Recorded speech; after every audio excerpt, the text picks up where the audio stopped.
Hi, everybody.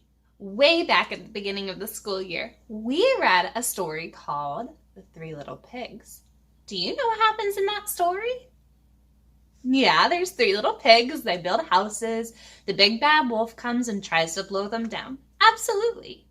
Well, I'm here to tell you that there is a different story. This is the true story of the three little pigs. And this was written by Scieszka and illustrated by Lane Smith. I'm so excited to share it with you because we're finally going to get the full picture of what happened during this story. The true story of the three little pigs, as told by Scieszka and illustrated by Lane Smith.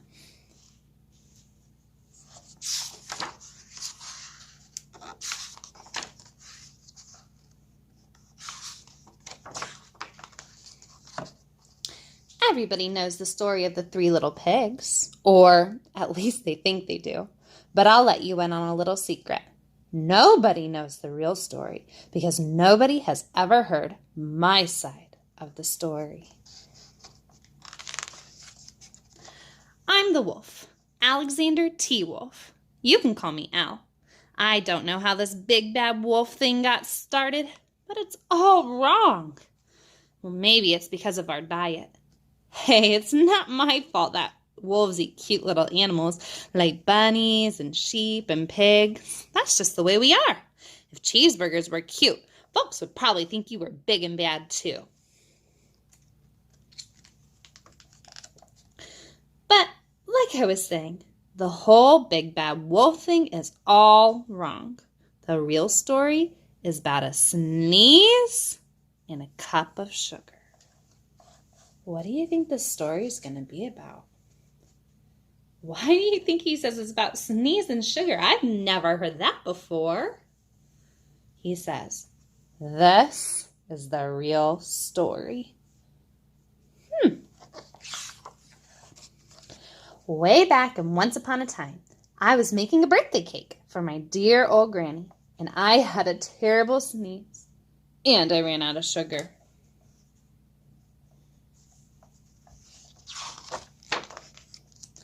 So I walked down the street to ask my neighbor for a cup of sugar.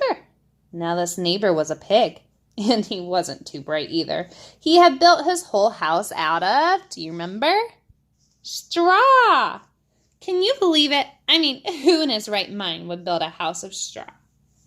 So the wolf is walking down to the pig's house to get what? Sugar.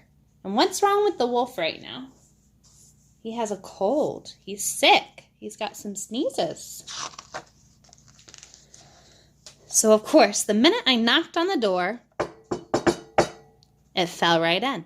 I didn't want to just walk into somebody's house, so I called, little pig, are you in? No answer. I was just about to go home without a cup of sugar for my dear old granny's birthday cake. Uh-oh. What's happening over here? What do you think? Great prediction. Let's see. That's when my nose started to itch. I felt a sneeze coming on. Well, I huffed and I snuffed.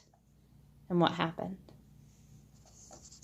And I sneezed a great sneeze. Oh no, what happened? It looks like you blew down the hay house or the straw house. Who's that? The little pig. And you know what? That whole straw house fell down. And right in the middle of a pile of straw was the first little pig. He was dead as a doornail. And he had been home the whole time. It seemed like a shame to leave a perfectly good ham dinner laying there. So, what do you think he did? Yeah, he ate it all up. Think of it as a big cheeseburger just laying there. Oh no, Wolf. Maybe he should have called the police. What do you think? Yeah. I was feeling a little better, but I still didn't have my cup of sugar, so I went to the next neighbor's house. Who do you think that neighbor is? The second little pig, because he built his house out of sticks. So he went to the next neighbor's house. This neighbor was the first little pig's brother. He was a little smarter, but not much. He had built his house of sticks. I rang the doorbell on the stick house, and nobody answered. I called, "Mr. Pig, Mr. Pig, are you in?"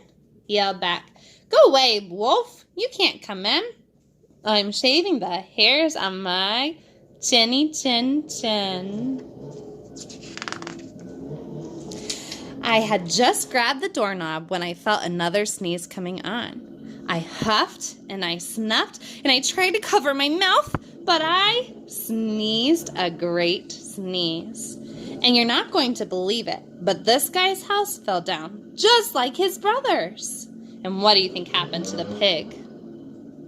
Yeah, when the dust cleared, there was a second little pig, dead as a doornail. Wolf's honor. Now, you know food will spoil if you just leave it out in the open. So I did the only thing there was to do. I had dinner again. Think of it as a second helping. I was getting awfully full, but my cold was feeling a little better, and I still didn't have that cup of sugar for my dear old granny's birthday cake. So I went to the next house. This guy was the first and second little pig's brother. He must have been the brains of the family because he had built his house out of bricks. I knocked on the brick house. No answer. I called, "Mr. Pig, Mr. Pig, are you in?" And do you know what that rude little porker answered? "Get out of here, wolf. Don't bother me again." Oh, man, that probably made the wolf feel probably really sad, maybe angry. What do you think? Yeah, probably really upset. He can't make a cake for his grandma without sugar. Just trying to get some sugar. Talk about impolite. He probably had a whole sack full of sugar, and he wouldn't even give me one little cup for my dear sweet old granny's birthday cake. What a pig. I was just about to go home and maybe make a nice birthday card instead of cake when I felt my cold coming on. Uh-oh. So he huffed, and he snuffed, and I sneezed once again. Then the third little pig, he yelled, "And your old granny can sit on a," what's that word? Pin. Oh my goodness. Now, a pen is not something that you write with. A pen is something that you use when you sew. So it's really sharp and it can really hurt you. How rude. Now, I'm usually a pretty calm fellow, but when somebody talks about my granny like that, I go a little crazy. When the cops drove up, of course, I was trying to break down this pig's door, and the whole time I was huffing and puffing and sneezing and making a scene. So what do you think the cops and everybody who's watching is thinking? Yeah, they're probably thinking he's trying to blow down the house. He accidentally blew down the first two pigs' house, but now they see this. So they might not think it was an accident. The rest, as they say, is history. So this is a newspaper, and in a newspaper there's headlines, and headlines are some of the most important stories. This says, "Big Bad Wolf." That's where he starts getting that name. The news reporters found out about the two pigs they had for dinner. They figured a sick guy going to borrow a cup of sugar didn't sound very exciting. So they jazzed up the story with all that huff and puff and blow your house down, and they made me the Big Bad Wolf. That's it. The real story, I was framed. So the wolf is trying to say he did these things on accident. And they didn't like that story. They didn't think it was exciting enough. So they said, "Nah, he did it on purpose." But maybe you could loan me a cup of sugar? Where is he? Oh no, he went to jail for all those accidents. Poor wolf. Well, he didn't make the greatest of choices though, so I don't know.